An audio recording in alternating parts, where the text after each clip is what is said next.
بسم اللہ الرحمن الرحیم۔ السلام علیکم ورحمۃ اللہ وبرکاتہ۔ الحمدللہ، اللہ تعالیٰ نے آج پھر موقع دیا، اللہ کا فضل، اللہ کا کرم کہ آیت نمبر 121 سورۃ البقرہ، آیت نمبر 121 سے 125 تک کی ترجمہ اور تفسیر کو میں آپ سے تھوڑا سا شیئر کرتی ہوں۔ سادہ قرآن اپنے سامنے کھول کے رکھ لیجئے اور پہلے ہم ترجمے کو دیکھتے ہیں، اس کے بعد ہم تفسیر کو دیکھیں گے۔ الذین، وہ لوگ، آتیناہم الکتاب، دی ہم نے ان کو کتاب، یتلونہ، وہ تلاوت کرتے ہیں اس کی، حق کا حق ہے تلاوتی ہی، اس کی تلاوت کا، اولئک، یہی وہ لوگ، یؤمنون، وہ ایمان رکھتے ہیں، بہی ساتھ اس کے، ومن یکفر، اور جو کوئی کفر کرے، بہی ساتھ اس کے، فاولئک، تو پس بے شک وہی لوگ، ہم الخاسرون، وہ خسارے والے ہیں، نقصان اٹھانے والے ہیں۔ یا بنی اسرائیل اذکروا نعمتی اللتی، اے بنی اسرائیل یاد کرو نعمت میری کو، انعمت، جو میں نے انعام کی، علیکم، تم پر، وانی، اور بے شک میں، فضلتکم، بزرگی دی تم کو، علی العالمین، تمام جہانوں پر، واتقوا، اور ڈرو، یومن لا تجزی، اس دن سے نہیں کام آئے گا، نفسن، کوئی نفس، ان نفسن، کسی نفس سے، شیئن، کچھ بھی، ولا یقبلوا، اور نہ قبول کیا جائے گا، منہا، اس سے، عدل، کوئی بدلہ، ولا تنفعها، اور نہ نفع دے گی اس دن، شفاعت، کوئی سفارش، ولا ہم ینصرون، اور نہ وہ بدلہ دیے جائیں گے، نہ وہ مدد دیے جائیں گے۔ وَإِذِ ابْتَلَىٰ، اور جب آزمایا ابراہیم کو، ربہ، اس کے رب نے، بِکَلِمَاتٍ، 7 کلمات کے، فَأَتَمَّهُنَّ، تو پس پورا کیا ان کو، قَالَ، کہا، انی، بے شک، جَاعِلُکَ، میں بنانے والا ہوں، لِلنَّاسِ، لوگوں کے لیے، اماماً، پیشوا، قَالَ، تو کہا، وَمِن ذُرِّيَّتِي، اس کی اولاد میں سے، قَالَ، کہا، لَا يَنَالُ، نہیں پہنچے گا، عہدی، میرا عہد، ظالمین، ظالموں کو، میرا عہد ظالموں سے نہیں۔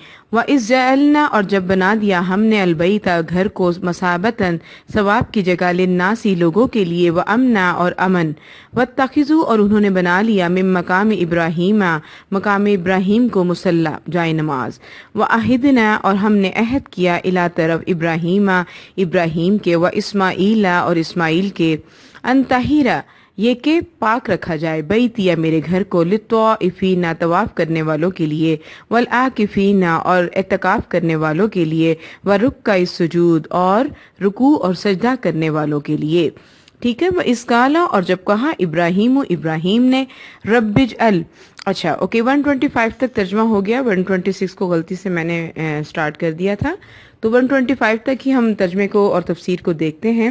اب یہاں پہ آپ دیکھیں، جنہیں ہم نے کتاب دی ہے اور وہ اسے پڑھنے کے حق کے ساتھ پڑھتے ہیں، دیکھیں نا، جیسا کہ اس کے پڑھنے کا حق ہے۔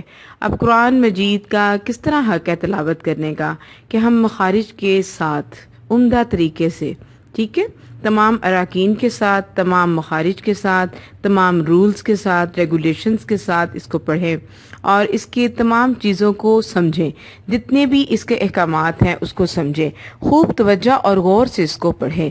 جہاں پر جنت کا ذکر آئے تو وہاں ہم جنت کا سوال کریں، جہاں پر جہنم کا ذکر آئے تو وہاں ہم اس سے پناہ مانگیں۔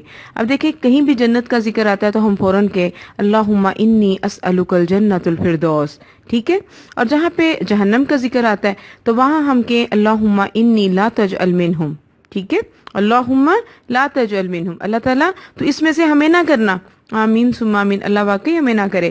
تو یہاں پہ بات ہو رہی تھی کہ اس کی تلاوت کا جس طرح حق ہے، یعنی کہ جہاں پہ اللہ تعالیٰ نے احکامات دیے، جہاں حلال ہے تو ہم حلال کو حلال سمجھیں، جہاں حرام ہے تو حرام سمجھیں، اور کلام الہی میں ہم تحریف نہیں کریں، تبدیلی نہیں کریں، ٹھیک ہے، اس کی کوئی بات ہم چھپائیں نہیں، محکم باتوں پر عمل کریں، متشابہات پر بھی ایمان رکھیں، اور جو بات سمجھ میں نہیں آتی انہیں علماء سے حل کروا لیں، ٹھیک ہے۔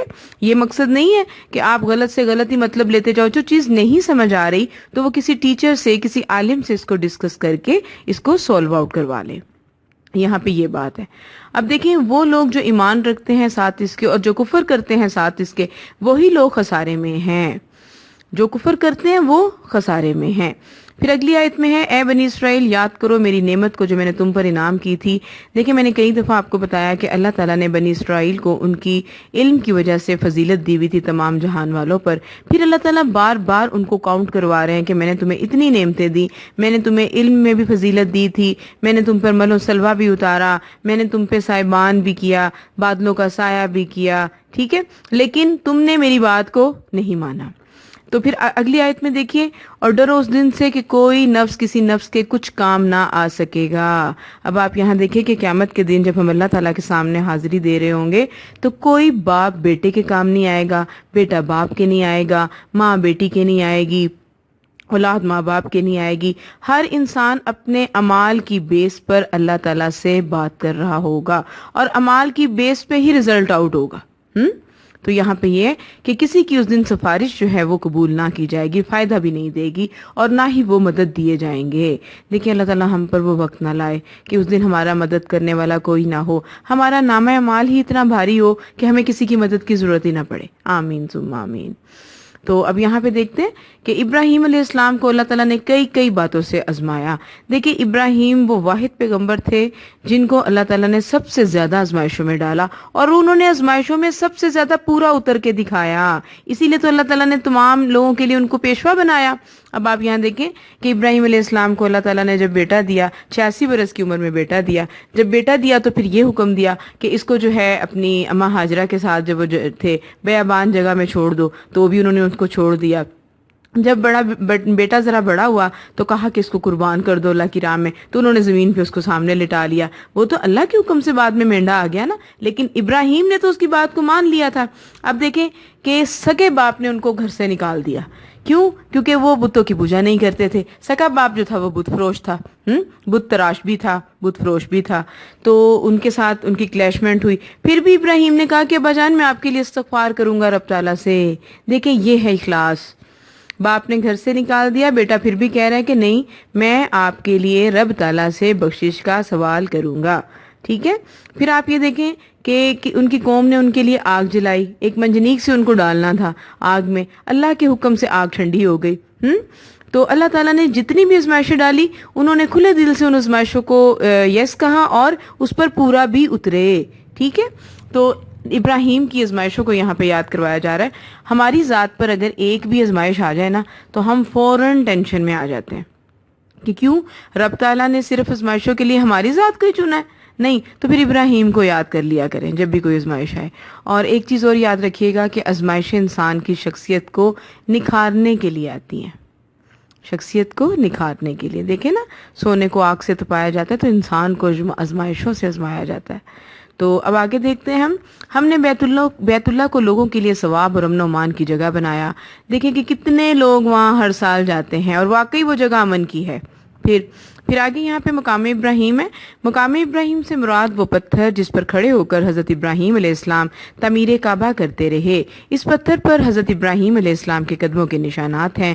اب اس پتھر کو ایک شیشے میں محفوظ کر دیا گیا ہے جسے ہر حاجی اور عمرہ کرنے والا طواف کے دوران بآسانی دیکھ سکتا ہے. اس مقام پر طواف مکمل کرنے کے بعد 2 رکعت پڑھنے کا حکم ہے. اس لحاظ سے مقام ابراہیم کو جائے نماز مقرر کر دیا اللہ تعالیٰ نے. ہم نے ابراہیم اور اسماعیل علیہ السلام سے وعدہ کیا کہ تم میرے گھر کو طواف کرنے والوں اور اعتکاف کرنے والوں اور رکوع سجدہ کرنے والوں کے لیے پاک صاف رکھو. اب آپ یہاں دیکھیں واقعی ابراہیم کی وہ بات پوری ہوتی ہے کہ ان کے لیے جو حکم تھا نا کہ پاک صاف رکھو. اب تک حرم کعبہ جو ہے وہ کتنا صاف رہتا ہے, ادھر سے لوگ آتے ہیں اور ادھر سے صفائی, اینی ٹائم وہاں صفائی کے جو فرائض ہیں وہ پورے کیے جاتے ہیں. ٹھیک ہے. تو یہ ہے ابراہیم علیہ السلام کا اب قصہ سٹارٹ ہو گیا. بہت انٹرسٹنگ ہے اور یکسو مسلمان تھے, فرما بردار تھے, اللہ تعالیٰ کے ہر حکم پر یس کہتے تھے. اطاعنا سمعنا و اطعنا, اتنا بہترین ان کا طرز عمل تھا نا. تو اسی لیے ابراہیم علیہ السلام کا بہت دفعہ ذکر آیا اور بہت بہترین پرسنالٹی تھے. اللہ تعالیٰ نے ان کو خلیل اللہ کہا، یعنی کہ اپنا دوست بھی کہا. کیوں؟ آزمائشوں میں بڑا زیادہ اترے تھے نا. تو ہمیں بھی اللہ تعالیٰ اس قابل بنائے کہ ہم بھی اللہ تعالیٰ کے جو ہیں وہ رب والے بن کر رہیں، اپنی زندگیوں کو گزاریں. تو یہ ہو گئی آیت نمبر 125 تک کی تفسیر. انشاءاللہ آگے جو ہے 126 کی تفسیر جو ہے وہ ہم بعد میں کل کریں گے. ٹھیک ہے؟ تو سبحانک اللہم و بحمدک اشہد ان لا الہ الا انت استغفرک و اتوب الیک. السلام علیکم ورحمۃ اللہ وبرکاتہ. ماہنور چینل کو لائک کریں، شیئر کریں. جزاکم اللہ خیرا کثیرا.